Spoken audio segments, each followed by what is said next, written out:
There are two general types of cells found in the nervous system. The most famous and well known is the neuron.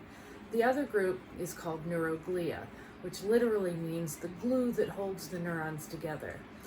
Neuroglia consists of things like astrocytes, microglia, Schwann cells, oligodendrocytes, and each of these plays a very important part in the nervous system, especially in supporting the neurons and allowing them to make connections.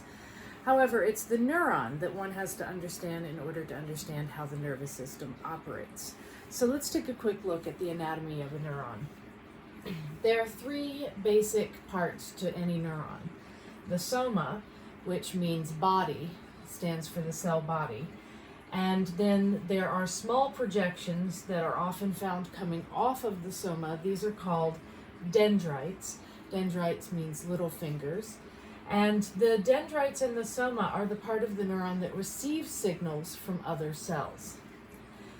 Now, also coming off of the neuron is typically a very long projection called an axon. And the axon is the part of the neuron that is actually sending signals to the next cell. Where the axon meets the soma, there's a region known as the axon hillock, which will have significance later on when we talk about how we go from local potentials to action potentials, because the axon hillock serves as the neuron's trigger zone.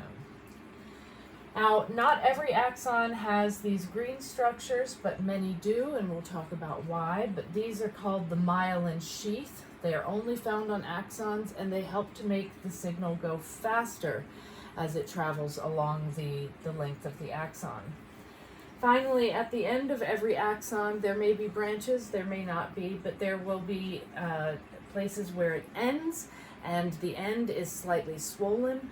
This is called a synaptic knob or an axon terminus, and this is where the neuron converts its electrical energy, which is what it's been using to send the signal along the axon, to chemical energy that can transmit the signal to the next cell.